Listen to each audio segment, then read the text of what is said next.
Beef stroganoff. Ito pong cuisine na to ay American cuisine.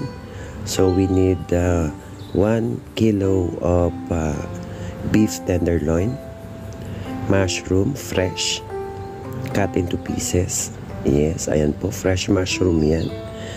More of garlic, 4 cloves of garlic, Nestle cream, 2 cans of Nestle cream, and cheese. Ayan po, at hiniwa-hiwa na. Yes, at sa una po pakukulaan po natin ang tenderloin. Ayan, pakukuluan muna natin siya para malambot.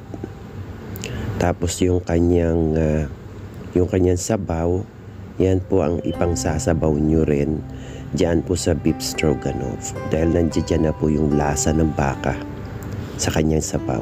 Okay, tinakpan. Ayan. Ngayon po, magigisa tayo ng bawang. Ayan po, kailangan po yan maraming bawang. So, kailangan po yan ay mamula-mula yung bawang. Okay? So, yan, ilagyan natin mantika. We have to saute the garlic in the oil. Okay, so we have to make it mekos-mekos or mix it.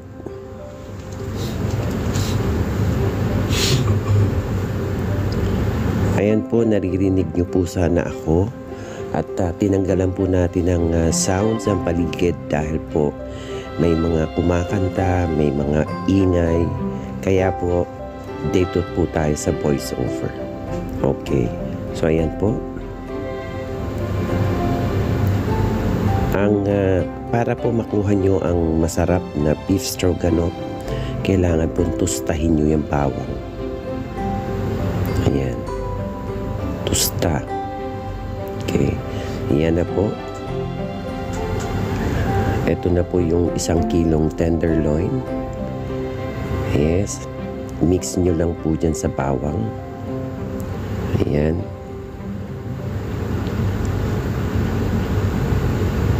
Mekos-mekos ulit. Ayan po. Sa marami pong hindi nakakaalam, si Kate po ay talagang marunong magluto. Okay. So, ayan po. Sundan po nyo ako. Ayan. So, yan po ay luto na yung baka. So, ngayon po, we will add the cashew. Ayan po. May kasamang cashew nuts yan para po pag kinain nyo, may kasamang crunchy.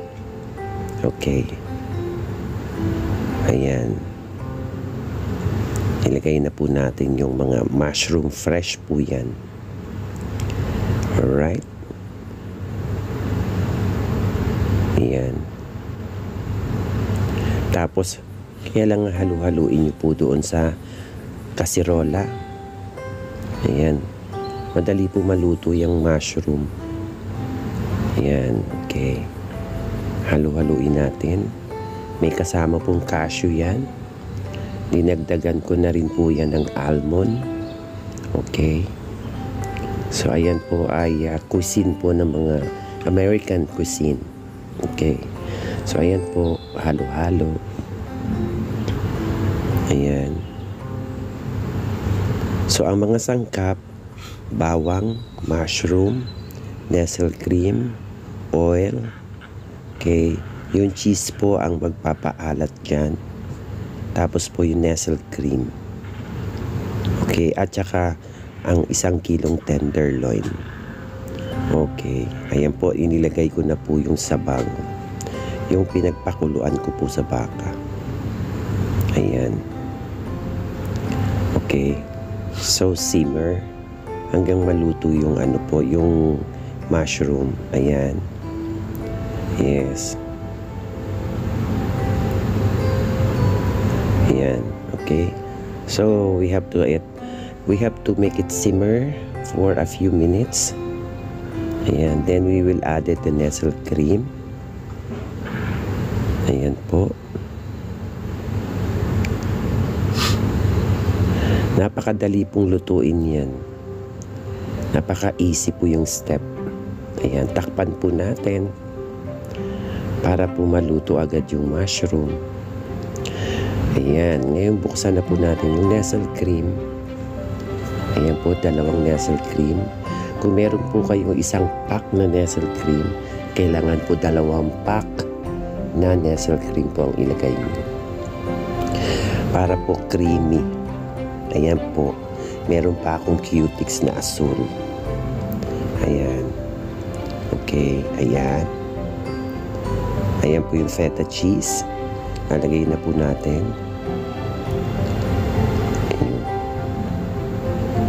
Okay. So, depende po sa inyo kung anong cheese ang gusto nyo ilagay. Kraft, Eden, kahit anong klaseng keso po, pwede po ilagay dyan. Okay. Ayan. Nestle cream. At kapag nagluluto po kayo ng beef stroganoff, kailangan po mahina lang ang apoy. Okay? Para po yung cream mag-thicken. Yes, mag-ano po siya. Maluto. Ayan, nakita nyo? Ayan. Yes. Aantayin nyo pong mag-thicken yung sabaw. Yung creamy na talaga siya. At saka nyo siya patayin. Ayan. So, luto na dyan ang baka, luto na dyan ang mushroom, nandyan na yung keso, salt to taste. Ayan.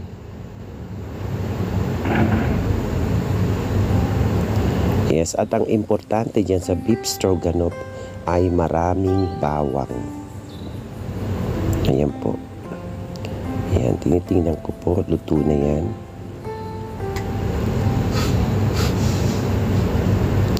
Mekos-mekos.